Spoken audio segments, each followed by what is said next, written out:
Добрый день. Bonjour, chers collègues. Nous sommes ravis de vous saluer dans le centre de presse du ministère des Affaires étrangères à la conférence de presse de l'ambassadeur itinérant chargé des crimes du régime de Kiev, Rodion Mirochnik.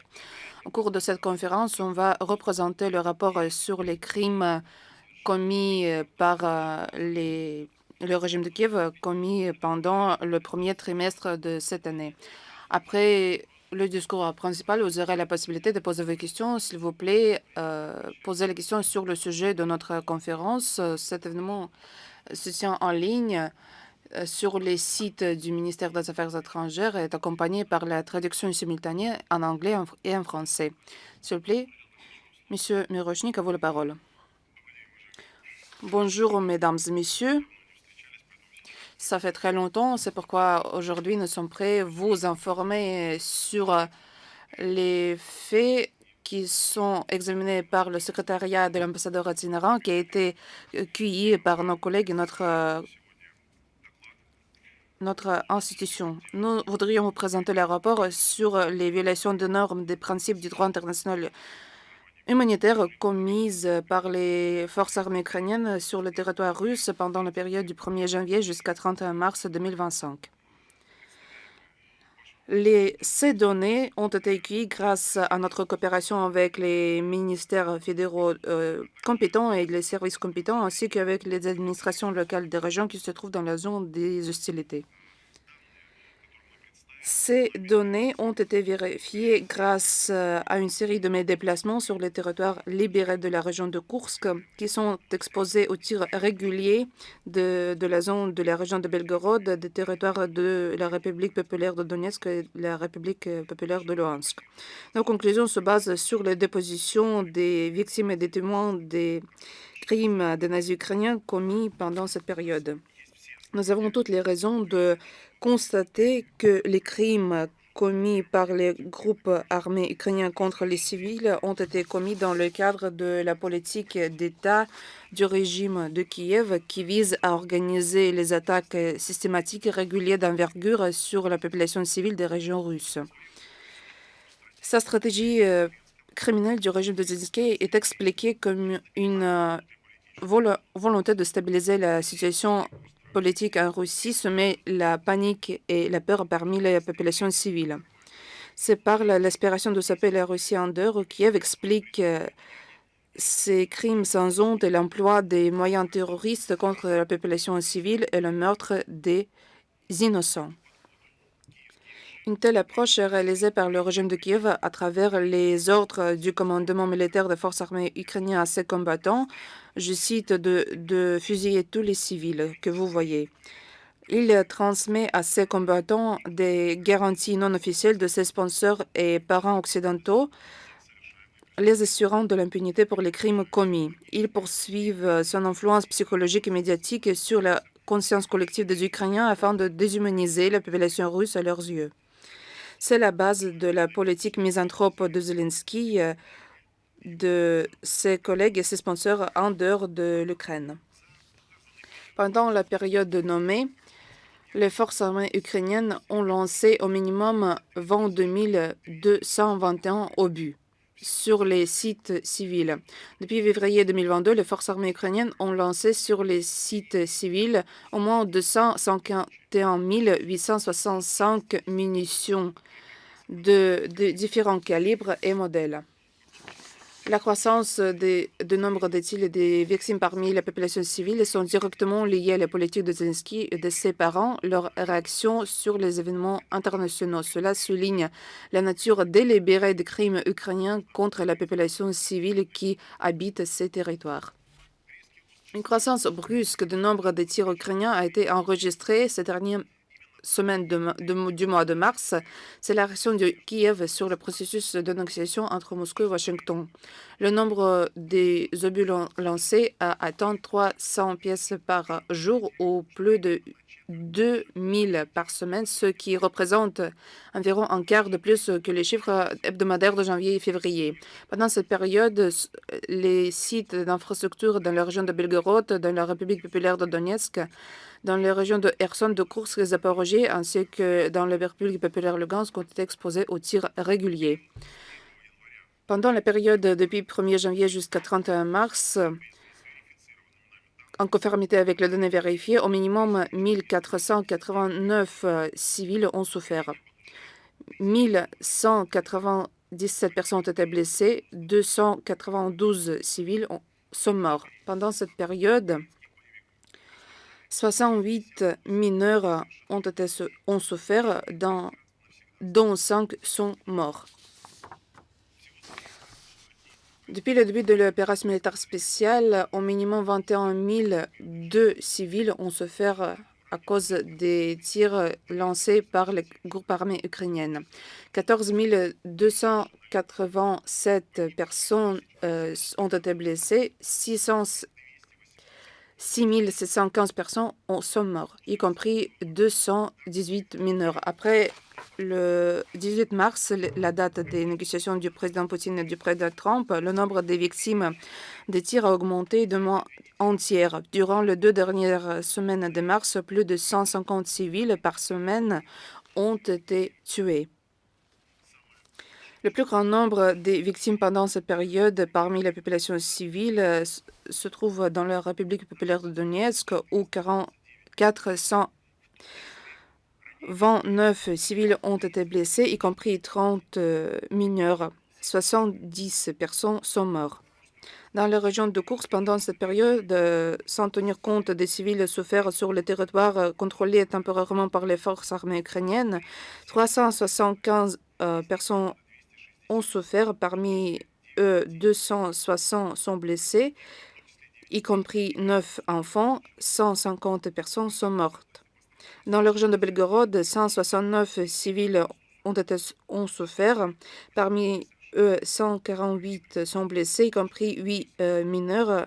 21 personnes sont mortes, y compris 2 enfants. Dans la République populaire de Luhansk, où les hostilités se poursuivent au nord-ouest de la République, 97 civils ont souffert. 80 personnes sont blessées, y compris 2 enfants. 17 personnes sont mortes. Nos données n'incluent pas l'information sur les citoyens de la région de Koursk qui ont été fusillés, tués et torturés. Maintenant, la libération du territoire de la région de Koursk est terminée. Des capteurs et des punisseurs ukrainiens, l'enquête juridique des crimes des forces armées ukrainiennes sera entamée.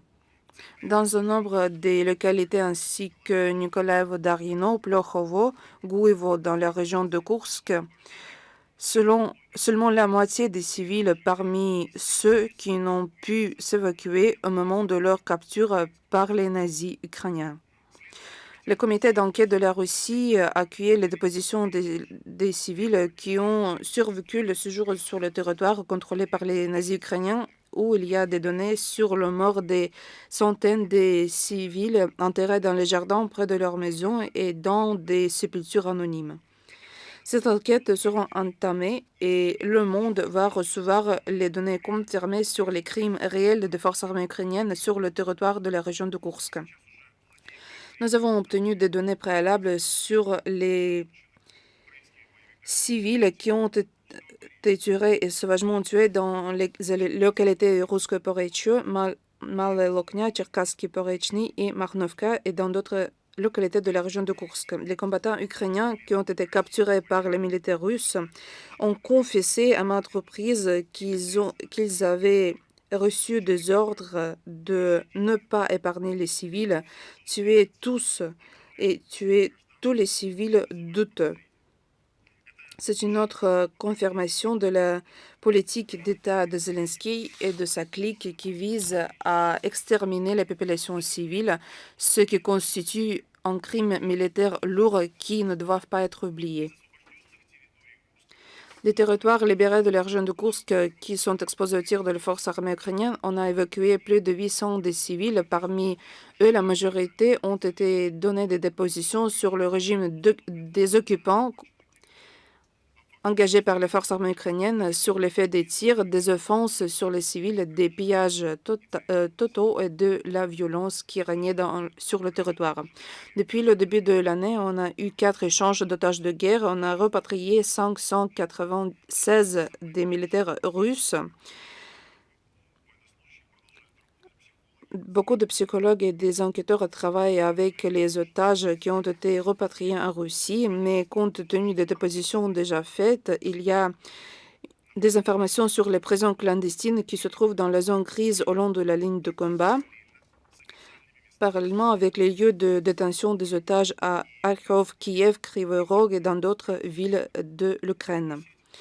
Ce réseau peut être nommé comme un territoire de la violence totale impunie, des tortures, d'extorsion d'aveux qui sont utilisés aux intérêts des services spéciaux de l'Ukraine pour chantager les proches, pour les piller, forcer les proches de commettre les crimes aux intérêts du régime de Kiev. Un autre rapport a été dédié à ce sujet, mais cela n'a pas influencé les approches de la partie ukrainienne et ces crimes se poursuivent. Il n'y a pas de réaction de la part des organisations internationales, mais ils continuent de constater que oui, cette pratique dans la zone contrôlée par le régime de Kiev existe. Les organisations internationales en savent. Une telle politique de la part des organisations internationales compétentes est inacceptable et cette approche doit être changée. En particulier pour ceux qui utilisent les déclarations sur leur attachement aux normes et aux principes du droit international humanitaire. Ils répètent que la violence, les atrocités et les tortures sont inacceptables. Cependant, ils ne réagissent point au fait de l'arbitraire et des atrocités qui règnent dans le pays contrôlé par les parents occidentaux. Au cours de 3 derniers mois, les forces armées ukrainiennes ont continué de effectuer des frappes délibérées en mars sur les lieux de rassemblement de la population civile. À l'issue de notre analyse, nous pouvons constater que ces frappes concentrées sur des espaces civils à forte densité démographique en période de fréquentation maximale semblent conçues pour infliger un bilan humain lourd sur les zones dépourvues de toute cible légitime au regard du droit international. Les groupes ukrainiens ont commis des frappes pendant le mois de Noël, causé des morts et des blessures parmi la population civile. Le matin, le 10 janvier, les forces armées ukrainiennes ont effectué une frappe par les projectiles à propulsion à charge explosive par le système américain LRM HIMARS sur le centre de commerce Hercules Moloko qui se situe sur une rue centrale de la ville de Donetsk, la rue Artyom. 2 employés du centre de commerce qui préparaient le magasin vers l'ouverture ont été blessés. Des maisons, une apothèque, un centre social, des véhicules ont été endommagés. Il n'y avait pas des sites militaires dans cette région. Le 11 janvier, une roquette anglo-française de longue portée Storm Shadow a puisque détruit un centre administratif dans le village Novy Yorkovichi dans la région de Bryansk. 3 personnes ont été gravement blessées. Il n'y a pas de sites militaires dans cette région. Le 20 janvier, un tir en masse sur le centre de Gorlovka. 11 civils ont été blessés. Des obus de calibre otanian ont été lancés sur les appartements, le centre de la culture et des sites sociaux. Le 8 février, les forces armées ukrainiennes ont utilisé le LRM et ont lancé une frappe sur un district densément peuplé dans la République populaire de Donetsk. À l'issue de l'attaque, 2 femmes sont mortes et 9 personnes ont été blessées. Parmi les blessés, il y a une fille âgée de 7 ans et un garçon âgé de 5 ans. Des centaines d'appartements ont été rendus inhabitables. Il y avait des sites militaires dans cette région. Pendant les 3 mois passés, les forces armées ukrainiennes ne faisaient qu'augmenter la fréquence de l'utilisation de drones afin de tuer et de commettre des attentats contre les civils, y compris des mineurs. Pendant cette période, les attaques de drones ukrainiens ont produit 409 victimes parmi les civils. 22 personnes sont mortes, y compris 3 enfants. 286 personnes ont été blessées, y compris 24 mineurs. Les forces armées ukrainiennes se sont focalisées sur le lancement des drones du type d'avion contre les objets civils et qui se trouvent très loin de la ligne de contact. Les forces armées ukrainiennes ont établi le record et ont lancé dans la nuit du 11 mars 337 drones à longue portée, dont les cibles étaient des sites civils qui se trouvaient jusqu'à 1000 km de la ligne de contact. Suite à ces attaques, les maisons résidentielles, les objets de l'infrastructure, les usines ont été endommagés. Le deuxième type de drone, ce sont les drones FPV, les drones de combat, qui se spécialisent dans des frappes ponctuelles contre la population civile et les objets dans la zone frontalière. Les opérateurs de drones ukrainiens ont déclaré la chasse contre les moyens de transport civil. Gorlovka, Shebekino, Graivoron, les régions de Belgorod deviennent le plus souvent des victimes des drones. À Gorlovka, le drone a attaqué des bus civils au moins 3 fois. Chaque fois, cela a produit des victimes parmi les personnes civiles. Quelques civils sont morts. Le 4 février, un bus scolaire a été attaqué dans le village Vassilievka, dans les régions de Zaporozhye. 5 enfants âgés de 8 jusqu'à 13 ans qui allaient à l'école ont été blessés. Une autre pratique utilisée par les forces armées ukrainiennes, ce sont les frappes sur les véhicules civils dans les régions de Belgorod et de Kursk qui sont brûlés sur les routes en RPL, dans la RPL, dans la RPD. Il n'y a aucun doute que les combattants ukrainiens qui dirigent les drones qui frappent la population civile savent parfaitement que les victimes sont les familles entières et les personnes civiles. Les principes du droit international qui protègent le personnel médical des attaques militaires sont incompréhensibles et sont complètement ignorés par les forces armées ukrainiennes. Pendant les 3 mois passés, des dizaines d'ambulances ont été attaquées par les drones FPV ukrainiens. Les victimes sont 12 spécialistes, membres du personnel médical qui ont exercé leurs devoirs professionnels et ont sauvé les vies des personnes malades et des blessés. Deux membres du personnel médical sont morts. Les forces armées ukrainiennes effectuent les coups répétitifs et frappe les services de dépannage et les services de sauvetage. Pendant les 3 mois passés, 17 sauveteurs sont devenus victimes des frappes ukrainiennes, dont 2 sont morts sur place. Lors des travaux de la restauration de l'infrastructure civile endommagée par les frappes ukrainiennes, 30 membres des services communaux et des services de dépannage ont été blessés. C'est la pratique cynique et inhumaine des combattants ukrainiens qui, à part les frappes sur la population civile, font tout leur possible afin de priver les personnes blessées d'une chance d'être sauvées ou de recevoir une assistance médicale. C'est la politique de monstres qui ont oublié complètement tous les principes humains. Pendant cette période, l'Ukraine a commis un autre crime très grave.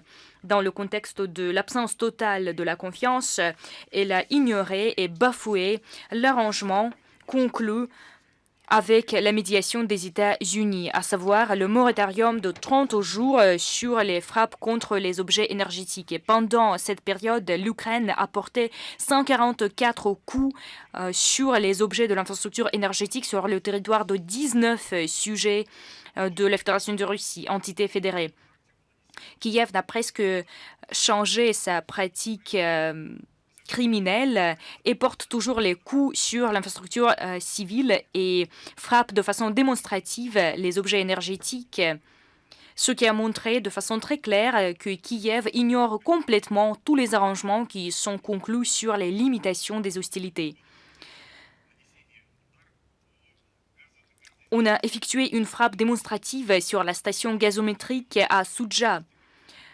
Environ 50 sous-stations de transformation ont été endommagées, y compris une sous-station énergétique Troïtskaya dans la RPL qui a approvisionné en énergie électrique plus de 36 000 consommateurs. Une sous-station électrique Vinogradovo a fournissait l'énergie électrique à 56 000 consommateurs. Suite à ces attaques, environ 200 000 consommateurs restaient sans alimentation en énergie pendant des périodes différentes.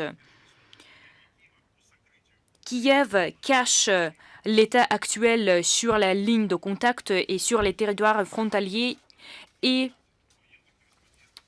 souhaite de tuer et d'attaquer les reporters des guerres, des journalistes, le personnel des médias qui accomplissent leurs tâches dans la zone de contact. Pendant cette période, 13 spécialistes des médias ont été blessés, dont 6 ne rentreront jamais de leurs tâches. Ils sont morts.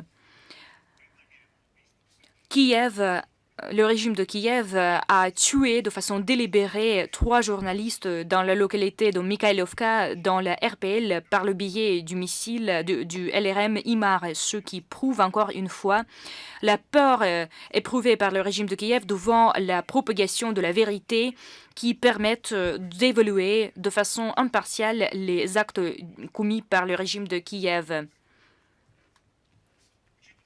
Compte tenu du fait que les forces armées ukrainiennes, dans leur majorité écrasante, commettent les crimes militaires sur les territoires constitutionnels de la Fédération de Russie, les forces de l'ordre russe, le comité d'enquête, enregistrent des crimes, mènent des enquêtes et saisissent les tribunaux des affaires pénales des combattants ukrainiens qui ont commis les crimes contre la population civile de la Russie. Pendant les périodes du 1er janvier 2025 jusqu'à 31 mars 2025, 422 procédures pénales ont été entamées pour le bombardement par les forces armées ukrainiennes des objets civils russes. On a terminé l'enquête sur 41 affaires pénales dont les dossiers ont été transférés au parquet pour être plus tard portés devant le tribunal. Pendant la période des hostilités, les tribunaux russes ont passé les jugements de condamnation dans 397 affaires pénales concernant 536 militaires et mercenaires ukrainiens. En conclusion, je voudrais souligner quelques traits qui caractérisent l'état actuel et les actes commis par le régime de Kiev concernant la population civile et la violation des normes du droit international humanitaire. Les instructions de violer les normes et des principes du droit international humanitaire par les combattants ukrainiens sont données par les autorités politiques de l'Ukraine qui ne sont pas contestées par leurs patrons ou sponsors. Les États co-organisateurs et les patrons du régime de Kiev font les tentatives ouvertes de bloquer toute proposition de mener les enquêtes internationales sur les crimes commis par les groupes ukrainiens. Kiev ne se dégoûte pas des pratiques d'orchestrer les crimes sur ses territoires. Il tue et mutile ses propres civils afin de diffuser parmi l'auditoire occidental une image sanglante demandée en attribuant les crimes à la Russie. Aujourd'hui, nous sommes témoins d'une tendance dangereuse dans le contexte des tentatives faites par les États-Unis et la Russie de trouver les moyens de régler les situations. On voit le danger croissant de la part de la partie ukrainienne. Kiev est incliné à organiser les actes de provocation sur ses territoires, assassine et attaque ses propres gens dans le contexte où l'enquête impartiale des incidents est presque impossible. Je vous ai présenté le rapport du premier trimestre de l'année 2025. Je pense que dans les jours à venir, nous allons publier sur le site web du ministère des Affaires étrangères toutes les informations nécessaires. Et le recueil sera disponible en russe et en anglais. Je vous remercie de votre attention. Merci beaucoup, Monsieur Mirochnik. Dans les jours à venir, nous allons publier le rapport sur le site web du ministère des Affaires étrangères et dans les réseaux sociaux. Alors, nous passons aux questions, chers collègues. Le portal Ukraine.ru. Bonjour, Monsieur Mirochnik. Je remercie. Votre rapport est très important pour nos abonnés. Notre question est suivante. Y a-t-il une possibilité que la justice russe entame un procès sur les représentants du régime criminel de Kiev, à l'instar de Nuremberg, qu'on peut juger important et avoir un effet de propagande qui sera orientée sur notre population et l'audience occidentale. Je vous remercie pour votre question. Cette question est souvent posée sur le territoire russe et dans d'autres États du monde, puisque la nécessité de passer un verdict condamnatoire par rapport aux normes humanitaires internationales sur les crimes commis contre la population civile est pertinent, mais il faut nous souvenir de la pratique historique et comprendre ce qui se passe aujourd'hui. Compte tenu de la pratique de la période de la Seconde Guerre mondiale, la décision sur la tenue du tribunal de Nuremberg a été prise après la destruction du régime nazi. C'est la décision sur la forme de ce tribunal. Dans mes rapports, j'ai mentionné que les services pénaux juridiques ont entamé un travail pour punir les nazis ukrainiens. Presque 550 combattants ukrainiens ont reçu leur sentence pénale. Des milliers de personnes doivent être jugées. Chaque jour, le service pénal entame des enquêtes sur les crimes des nazis ukrainiens sur le territoire de la région de Koursk, de la République populaire de Donetsk et la République populaire de Luhansk. Quand nos armées reçoivent les données et les preuves sur les crimes commis par les nazis ukrainiens, mais cela nécessite du temps pour entamer les enquêtes et pour passer le jugement contre les criminels. Je pense que la décision sur la tenue des tribunaux sera prise, mais aujourd'hui, c'est la question du format, mais cette décision sera prise après la fin de l'opération militaire spéciale et les victimes de ces crimes doivent être satisfaites. Les criminels doivent être punis. Aujourd'hui, nous tâchons de cueillir l'information sur les crimes pour créer des registres de cette information. Je pense qu'on aura la possibilité d'informer tous les pays sur les données sur les crimes commis par le régime de Kiev. Aujourd'hui, nous tâchons de montrer ces preuves pendant les périodes courtes du temps, grâce aux rapports qui sont disponibles pour toutes les organisations internationales. Nous saluons l'utilisation par les organisations qui remplissent leurs fonctions avec honneur et informent la population sur la vérité. C'est la question de la volonté politique de punir les criminels qui empiétaient sur les normes du droit international. La Russie y est intéressée, mais un grand nombre de pays qui suivent le déroulement du conflit, ils veulent empêcher que le criminel reste impuni. Merci. Tavre, s'il vous plaît. Bonjour. Est-ce que vous recevez l'information des territoires occupés par les forces armées ukrainiennes sur les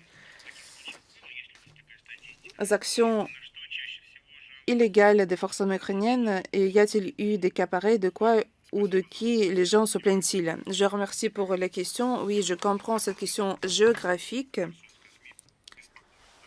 En tant que média de Kherson, vous êtes préoccupé par la situation qui se déroule sur ce territoire. Oui, nous recevons l'information nécessaire. Nous recevons les témoignages des personnes qui nous envoient des données vérifiées sur les crimes commis.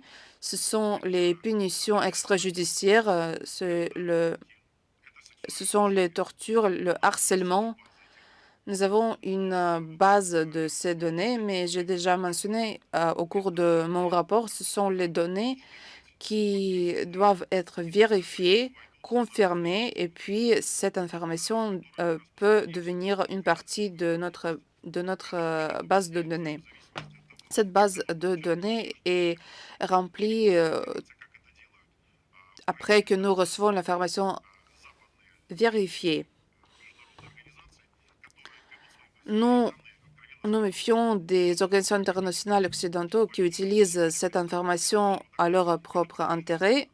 L'information que nous avons montrée aujourd'hui, ce sont les données vérifiées. Nous basons nos rapports sur l'information vérifiée, sur les témoignages des victimes du territoire de Kherson. Nous avons des photos, des vidéos qui sont vérifiées par les services d'enquête pénale. Et nous, en tant que ministère des Affaires étrangères, nous basons notre rapport sur les données qui ont été envoyées par les services spéciaux.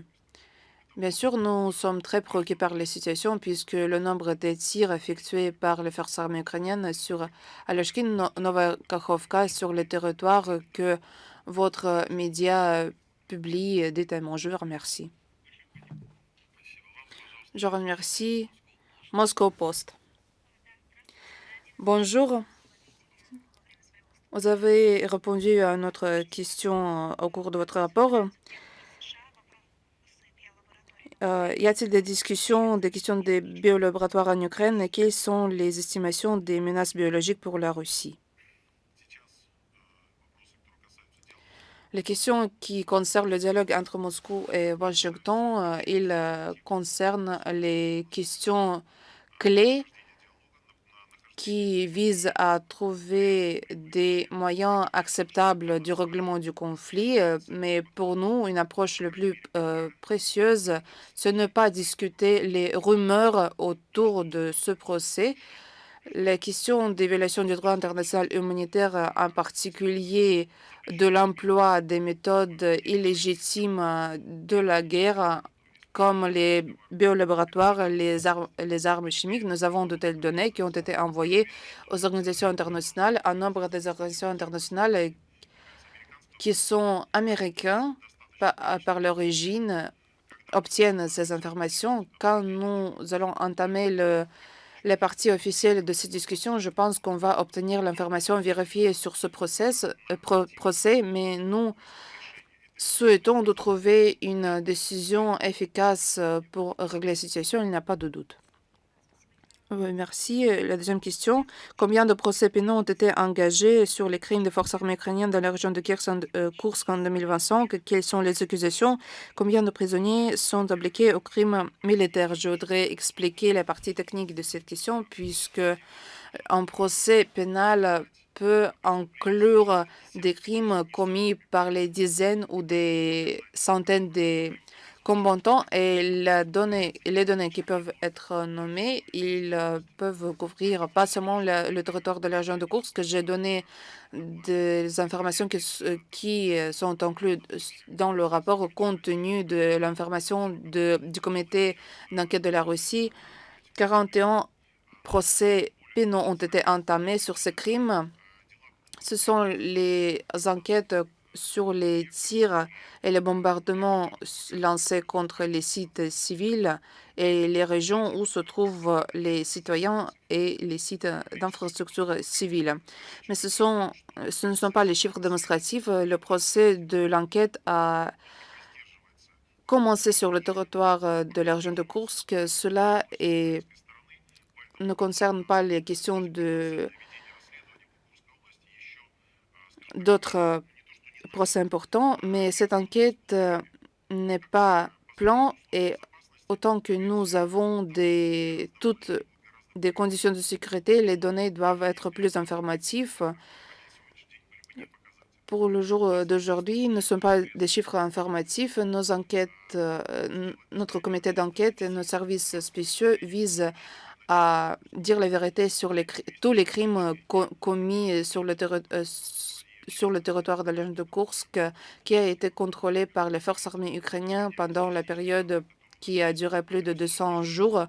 Ce sont les centaines de procès pénaux qui seront entamés dans les plus brefs délais. Y a-t-il d'autres questions, s'il vous plaît? Международная жизнь, s'il vous plaît. Bonjour, nous avons une question Les forces armées ukrainiennes ont détruit un monastère dans la région de Gornaevskaya. Quelles sont les racines de cette agression?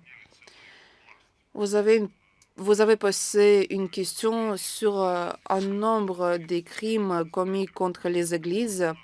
Cet événement est une autre preuve, notre fait de la destruction ou d'endommagement de l'orthodoxe tout au long de la ligne de combat sur le territoire de Donbass, de la Nouvelle-Russie, de la région de Koursk, et les faits des offenses contre l'Église orthodoxe russe sur le territoire de l'Ukraine qui est contrôlé par le régime de Kiev au moment. Ce volet nous dit que la volonté du régime de Kiev à séparer et diviser la population de leurs racines orthodoxes qui constituent la base de leur identification, cela suscite une hystérie de la part du régime de Kiev qui vise à forcer quelqu'un de ne pas confesser ou pratiquer une religion. C'est le processus de la haine qui contre l'Église orthodoxe russe qui est suivi par les personnes chrétiennes. Cette Église est une partie. Nous allons dédier un rapport sur les attaques contre l'Église orthodoxe russe, contre les civils qui sont les paroissiens de l'Église orthodoxe russe, et nous tâcherons de vous informer sur l'envergure de ces attaques. Ce sont les attaques colossales. C'est la conséquence de la politique d'État du régime de Kiev. Nous n'avons pas de doute. Nous avons des centaines de preuves. C'est un volet qui exige une enquête internationale séparée sur les offenses contre les civils et leurs sentiments spirituels. Je remercie, chers collègues. Y a-t-il d'autres questions? Golos Otечества, s'il vous plaît. Bonjour, Monsieur Mirochnik. J'ai une question suivante.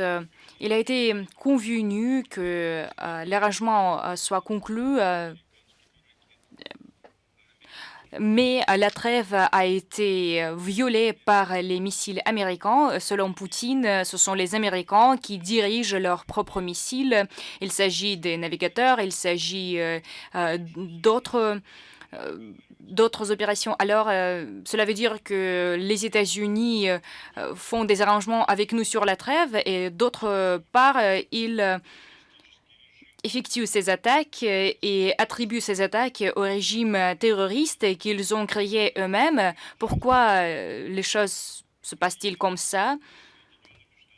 Et est-ce que c'est vrai que la guerre est menée contre les États-Unis sur le territoire de l'Ukraine? Alors, il n'y a pas de choses nouvelles dans votre message.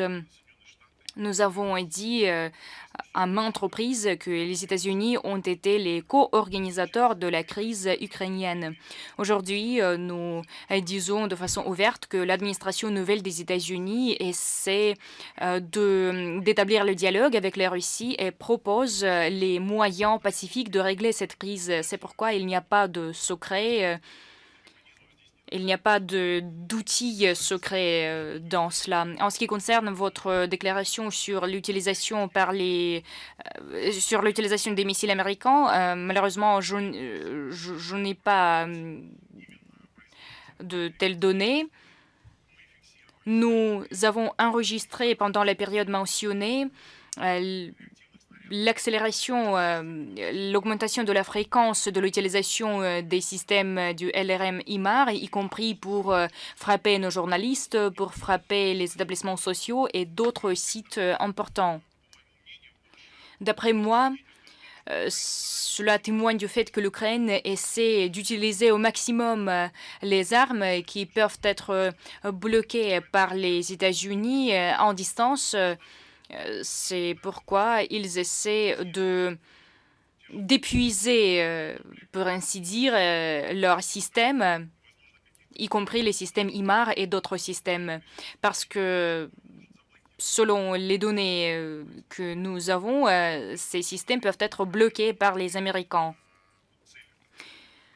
En ce qui concerne les cibles des missiles américains. Je n'ai pas de telles informations. Peut-être il s'agit des structures de l'OTAN, peut-être il s'agit des états-majors mentionnés dans les publications occidentales. Je n'exclus pas la possibilité qu'on utilise des missiles à longue portée britanniques ou français. Nous l'avons mentionné dans nos rapports. Un nombre Alors, les pays occidentaux essaient de rompre le dialogue et rompre toutes les possibilités d'établir le dialogue. Mais tous ces missiles sont dirigés par tous ces États sont dirigés par les États-Unis. Et l'enregistrement des crimes commis par le régime de Kiev relève de votre compétence. Cela veut dire que les crimes des États-Unis et de l'OTAN ne relèvent pas de votre compétence, n'est-ce pas? Pendant plusieurs années, les États-Unis commettent les crimes contre plusieurs peuples, plusieurs pays commettent les actes du génocide, effectuent la traite humaine et conduisent les tests inhumains. Ils participent eux-mêmes à ces procédures. Et l'élite au pouvoir russe fait semblant que c'est le régime de Kiev qui organise toutes ces actions lui-même. Alors, pourquoi l'élite au pouvoir russe est si aveugle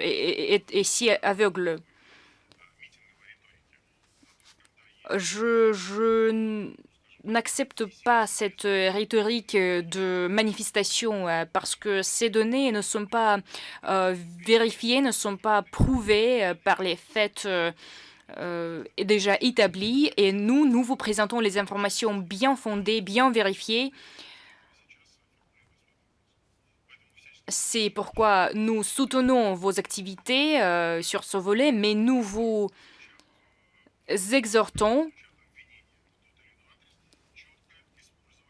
à utiliser les arguments bien fondés dans vos conclusions, dans vos arguments, ainsi notre position sera bien fondée au sein des enceintes internationales, parce que dans les plateformes internationales, nous faisons face très souvent de l'attitude hostile de la part des États européens. Ils nous disent pourquoi prenez-vous notre temps, dépensez-vous notre temps, mais nous fondons nos opinions sur le droit international, les faits établis, afin de forcer d'autres États de voir la vérité, tous ceux qui ne veulent pas faire l'enquête sur tout ce qui se passe en Ukraine. C'est pourquoi nous présentons les informations et qui sera incontestable. Merci. Chers collègues, si vous n'avez pas d'autres questions, alors nous vous remercions d'avoir participé à notre briefing, d'avoir posé vos questions. En conclusion, peut-être, Monsieur Mirochnik, juste quelques mots. Merci d'avoir participé à ce briefing. Merci de votre intérêt envers ce sujet pertinent. Le rapport que nous avons publié, que nous avons présenté, nous l'espérons qu'il va être hautement apprécié. Et nous allons faire tout notre possible afin pour que le corps diplomatique qui travaille à l'étranger et dans les organisations internationales reçoivent ces informations sur les crimes du régime de Kiev. Sous notre pression, toutes ces informations seront évaluées et prises en compte par toutes les organisations internationales. Merci.